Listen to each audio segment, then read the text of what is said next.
Di sini fungsi kalsium itu sendiri adalah salah satunya untuk mencegah kerontokan pada bunga, dan selain itu juga bisa memaksimalkan kulit buah sehingga buah itu menjadi padat dan keras dan tentu saja nanti berbobot dan buahnya tidak mudah pecah.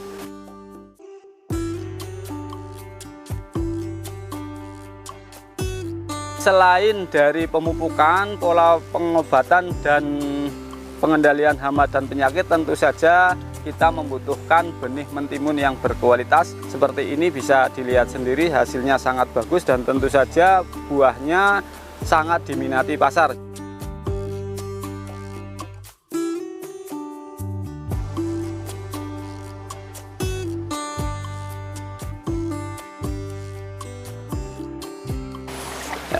Selamat pagi pemirsa semuanya.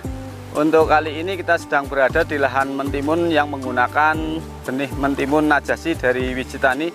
Bisa Anda lihat sendiri bahwa dengan perawatan dan pola pemupukan yang kemarin itu terbukti hasilnya sangat memuaskan. Di sini kita akan mencoba menjelaskan bagaimana caranya perawatan pasca panen. Jadi setelah timun ini dipanen, jadi ada beberapa pertanyaan di kolom komentar itu yang menyatakan, "Bang, kalau sudah panen itu kira-kira tanaman itu masih disemprot apa enggak?" Nah, ini kita coba buka beberapa rahasia supaya tanaman itu bisa tetap berproduksi dengan bagus dan tentu saja nanti ya, diharapkan hasilnya juga akan maksimal. Oke, langsung saja kita jelaskan untuk beberapa pola perawatan yang akan kita lakukan dan sudah kemarin juga sudah kita lakukan, itu adalah tentu saja menyemprot dengan pestisida secara rutin ya. Di sini ada beberapa pestisida yang sudah kita gunakan, yaitu ada yang namanya Seledol. Seledol ini adalah pestisida dengan berbahan aktif Profenofos 450 gram per liter yang merupakan racun kontak dan lambung berbentuk pekatan, dapat diemulsikan untuk mengendalikan hama seperti ulat pada tanaman, hama perusak daun, dan hama perusak crop, istilahnya pada tanaman kubis juga bisa digunakan. Jadi ini spektrumnya sangat luas sekali, bisa untuk cabai, kobis, mentimun dan lain-lain sebagainya untuk mengendalikan serangan hama pada semua tanaman. Terus yang kedua, di sini juga kita menggunakan fungisida ya. Jadi fungisidanya di sini kita memakai PM Toplas.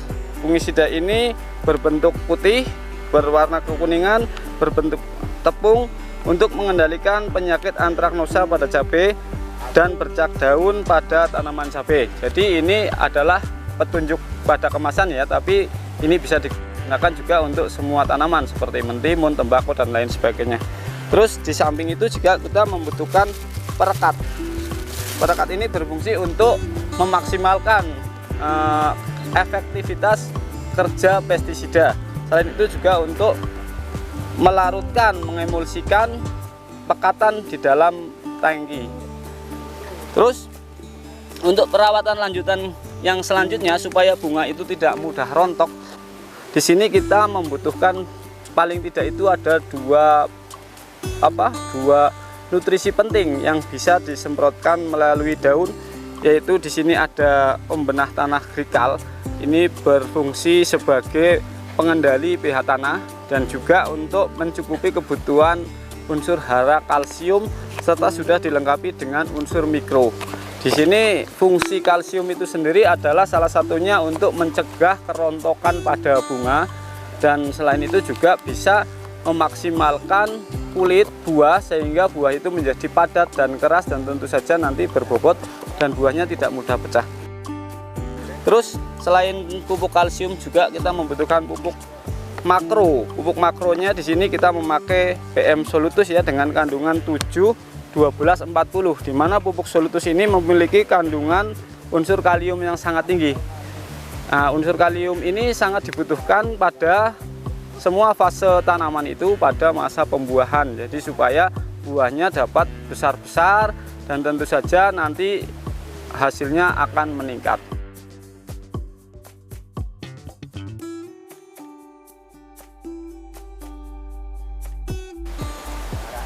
Oke, untuk langsung saja untuk aplikasi pada tanaman, nanti untuk BM Toplas, BM Poliwet dan BM Seledol itu bisa kita campurkan ke dalam tangki ya, dengan dosis kira-kira sesuai pada kemasan itu. Untuk BM Toplasnya berkisar antara 30 gram terus BM seledolnya kira-kira 30 mili, terus BM polywetnya kira-kira 30 mili juga.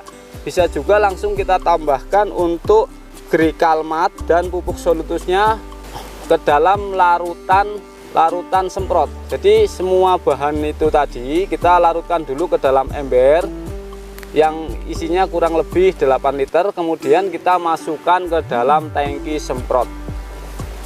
Untuk aplikasi penyemprotan itu sendiri kita lakukan dengan interval kurang lebih 1 minggu sekali ya. Jadi sebaiknya kita penyemprotannya itu di pagi hari, kira-kira jam 8 hingga jam 9 pagi, dimana pada saat jam-jam tersebut itu adalah stomata pada daun itu sudah membuka, dan tentu saja ini sangat membantu keefektifan kerja pestisida.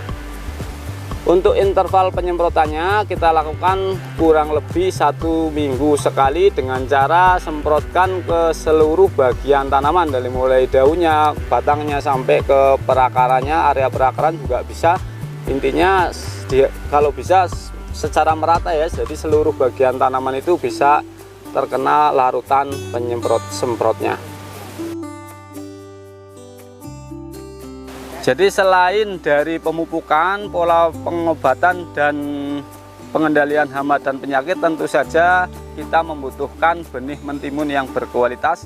Di sini kita menggunakan benih timun najasi dari Wijitani yang sudah terbukti hasilnya seperti ini. Bisa dilihat sendiri, hasilnya sangat bagus dan tentu saja buahnya sangat diminati pasar. Jadi untuk para petani di seluruh Indonesia, jangan lupa kalau mau nanam timun itu pakai saja benih mentimun najasi yang sudah terbukti kualitasnya.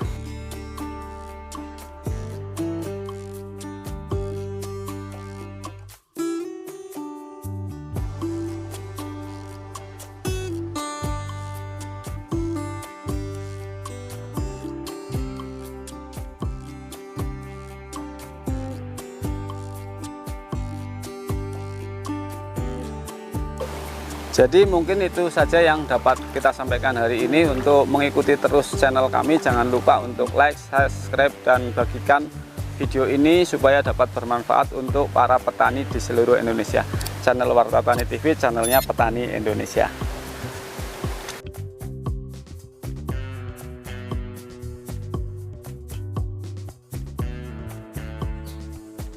Halo. Karo tek-tek itu ngene ku. Nah, Teh wae. Semua tapi